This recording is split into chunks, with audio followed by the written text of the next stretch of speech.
എണ്ണമില്ലാതുള്ള നന്മകൾക്കും അത്ഭുതമാർന്ന നിൻ സ്നേഹത്തിനും എണ്ണമില്ലാതുള്ള നന്മകൾക്കും അത്ഭുതമാർന്ന നിൻ സ്നേഹത്തിനും നന്ദി നന്ദി എൻ ദൈവമേ, നന്ദി എന്നേശുപരാ. നന്ദി നന്ദി എൻ ദൈവമേ, നന്ദി എന്നേശുപരാ.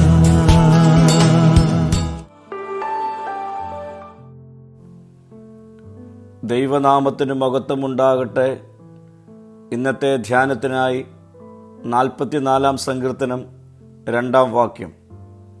നിന്റെ കൈകൊണ്ട് നീ ജാതികളെ പുറത്താക്കി ഇവരെ നട്ടു, നീ വംശങ്ങളെ നശിപ്പിച്ച് ഇവരെ പരക്കുമാറാക്കി. ഈ വാക്യം ഓരോ വിശ്വാസിക്കും ഒരു ഓർമ്മപ്പെടുത്തൽ നൽകുകയാണ്.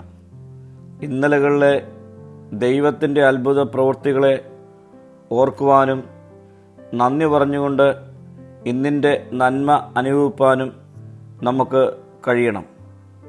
ഇസ്രയേലിൻ്റെ വിജയങ്ങളൊന്നും അവരുടെ സ്വന്തം ശക്തിയാൽ നേടിയതല്ല. അവരുടെ മുമ്പിലുള്ള പാത ഒരുക്കിയത് ദൈവത്തിൻ്റെ കൈകളാണ്. ജീവിതം ദുഷ്കരമാകുമ്പോൾ ദൈവം നമ്മെ ഇതിനകം കൊണ്ടുവന്ന കാര്യങ്ങൾ ഓർമ്മിപ്പിക്കുന്നത് തുടർന്നുള്ള അവൻ്റെ പ്രവൃത്തികളിൽ വിശ്വസിക്കുവാനും നിലനിൽക്കുവാനുമാണ്. ഇസ്രയേലിന് വേരൂന്നുവാനും വളരുവാനും അഭിവൃദ്ധിപ്പെടുവാനും കഴിയുന്ന തരത്തിൽ ദൈവം അവരുടെ തടസ്സങ്ങളെ നീക്കം ചെയ്തു. പ്രിയ സ്നേഹിതരെ, ദൈവം എല്ലാ ജനതകളുടെയും എല്ലാ സാഹചര്യങ്ങളുടെ മേൽ പരമാധികാരം ഉള്ളവനാണ്.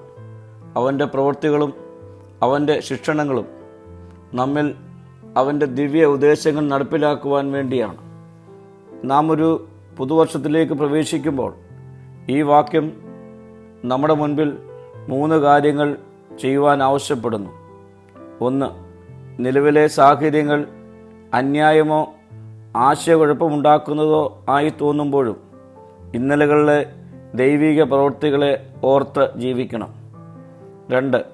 ദൈവം പിഴുതെറിയുന്നത് ഫലപ്രദമായ ഒരു അനുഭവത്തിലേക്ക് നമ്മെ എത്തിക്കുവാനാണ്. 3.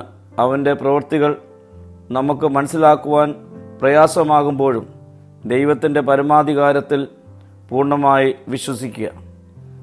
പ്രിയരെ, ഏവർക്കും പുതുവർഷത്തിൻ്റെ എല്ലാ ആശംസകളും നേരട്ടെ. ദൈവം എല്ലാവരെയും പുതുവർഷം സമൃദ്ധിയായി അനുഗ്രഹിക്കട്ടെ. പ്രാർത്ഥിക്കാം. കർത്താവെ, ഞങ്ങൾ പ്രവേശിച്ചിരിക്കുന്ന പുതുവർഷത്തിൽ ദൈവിക പരമാധികാരം തിരിച്ചറിഞ്ഞ് ജീവിപ്പാൻ ഇടയാക്കണമേ. മഹത്വം നീ എടുക്കണം.